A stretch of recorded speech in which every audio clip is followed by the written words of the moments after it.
Agora, um assunto que está mexendo com todo mundo, inclusive com a expectativa de gente que às vezes nem conhece do tema, mas fica preocupada, né? O submersível queria fazer a observação aos destroços do Titanic, continua desaparecido no Oceano Atlântico, norte, ali na costa do Canadá.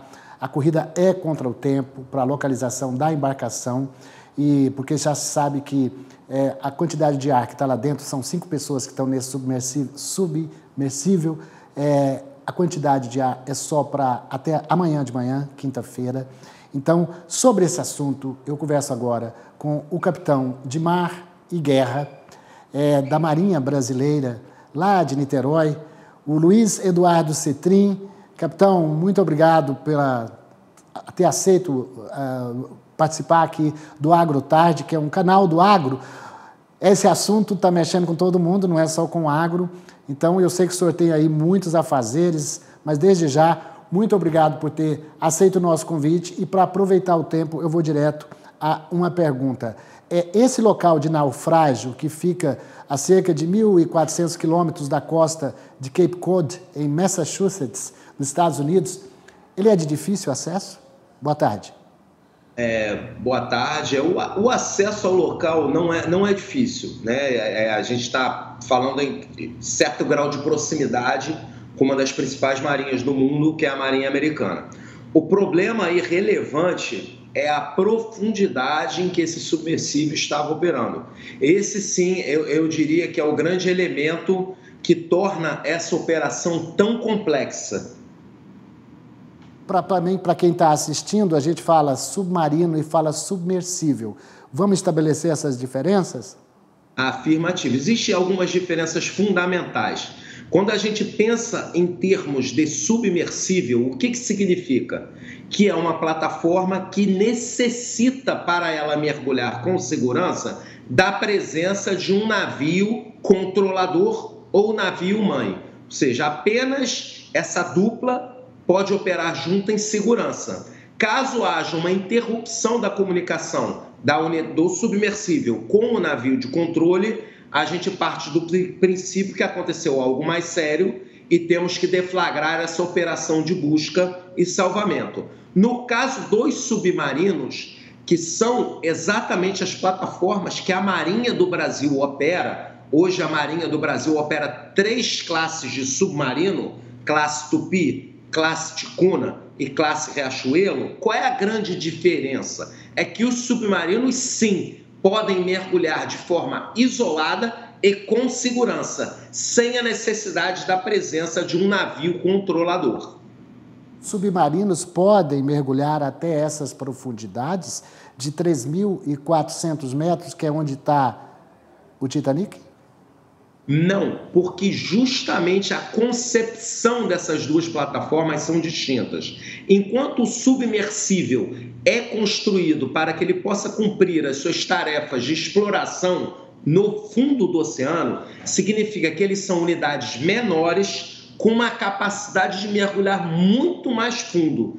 Já os submarinos militares, que são os que a Marinha do Brasil opera, eles trafegam numa profundidade menor, porque é justamente nessa profundidade menor que são conduzidas as operações militares. E os submarinos nucleares? Essa é uma curiosidade minha, que estão lá escondidos em algum canto do planeta. Parece que tem 3 ou 4 países que têm essa tecnologia, esses equipamentos. Esses sim podem ficar lá embaixo, né? Mesmo assim, de forma mais limitada que os submersíveis, porque existe um grande dilema da engenharia quando a gente pensa em termos de construção do submarino. Quanto maior o submarino, maior a dificuldade dele mergulhar em grandes profundidades. Por isso que os projetos de engenharia, quando eles pensam num submarino para exploração, são unidades menores como essa que está envolvida nesse acidente que estamos vivendo agora. O senhor acredita, então, que... Bom, o senhor falou que chegar até o local em cima não é difícil é mergulhar. Então, vamos imaginar, e os especialistas estão falando de 3 hipóteses. Uma, de que o submersível veio para a superfície e está perdido aí, seria uma coisa até mais, vamos dizer assim, mais tranquila do ponto de vista que poderia ter um abastecimento de oxigênio, não se encontrou, é difícil, é como uma agulha no palheiro, mas eles teriam mais chance de sobreviver por causa de uma eventual disponibilidade de oxigênio da atmosfera. 2, que esse submersível está no fundo do mar e aí é difícil você fazer esse resgate. E o terceiro, uma tragédia que esse submersível poderia ter por causa da pressão lá embaixo, acontecido algum problema e ter explodido, algo assim. São hipóteses, eu pergunto para o senhor, qualquer que seja uma delas, é um resgate difícil? Sim, a condução de uma operação de busca e resgate de qualquer submarino ou submersível é considerada pelas marinhas uma das operações mais complexas que existem. Então, qualquer que seja essas três opções, ou essas três hipóteses que o senhor levantou, sim, nós consideramos todas elas como complexas e de um certo grau de dificuldade para que a gente ultrapasse todas as fases até o resgate propriamente dito. Eu sei, capitão, que a Marinha do Brasil tem trabalho de resgate em operação em parceria com outras forças de resgate no mundo afora. O Air France, que se não me engano foi, o senhor me corrija, foi em 2000 quanto o Air France?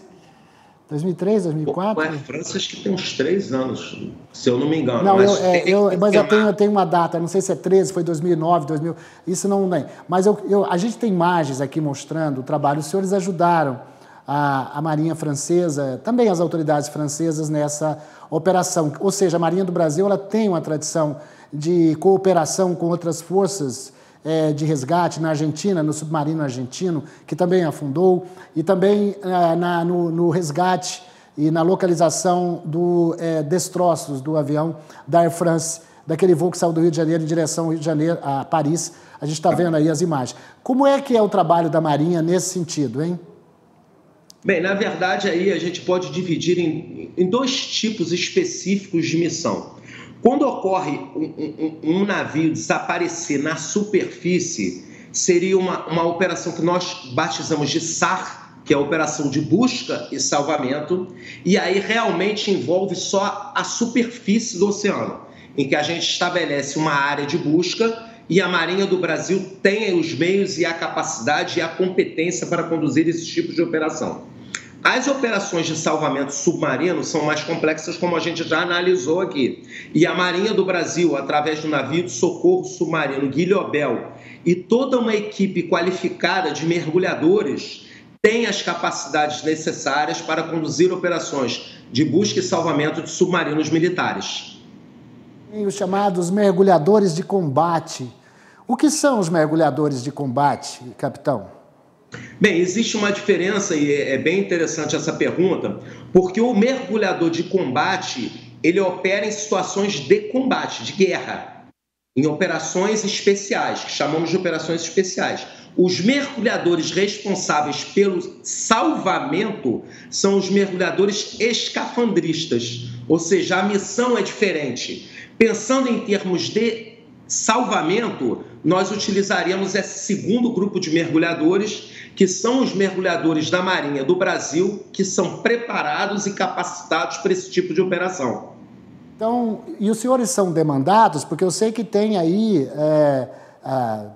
o nome técnico, assim, mas são nas várias regiões do Brasil, os comandos, no Pará, na Amazônia, quando acontece algum evento, algum resgate, a Marinha é acionada. Esses profissionais estão em vários pontos do Brasil. Eu sei que recentemente Sim. A gente acompanhou em Santa Catarina o papel de vocês no resgate de uma embarcação que que afundou no mar ou que ficou à deriva, e os senhores trabalharam no resgate, dos ocupantes dessa embarcação. Isso nós estamos falando de embarcação que não está submersa, que ela está à deriva.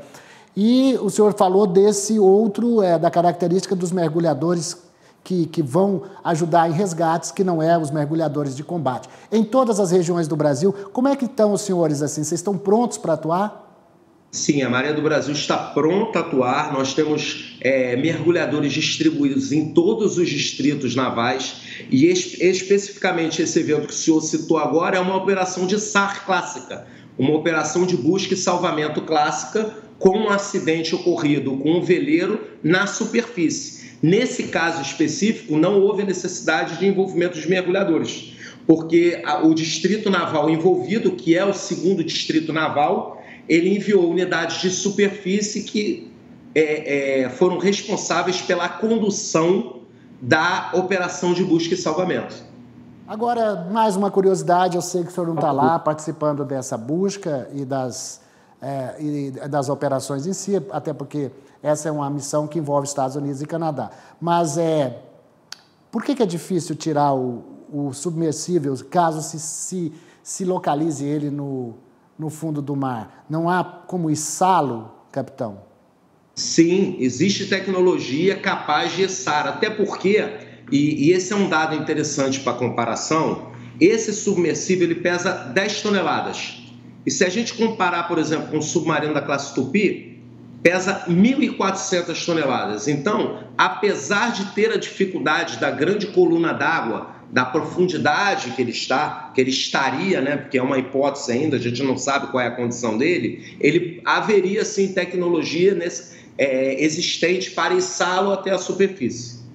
Então, as condições dessa tripulação, como estão as condições de ar, a localização primeiro, então nós teremos pela frente horas de angústia, de expectativa, e a gente fica aqui sempre torcendo para que o melhor aconteça, capitão.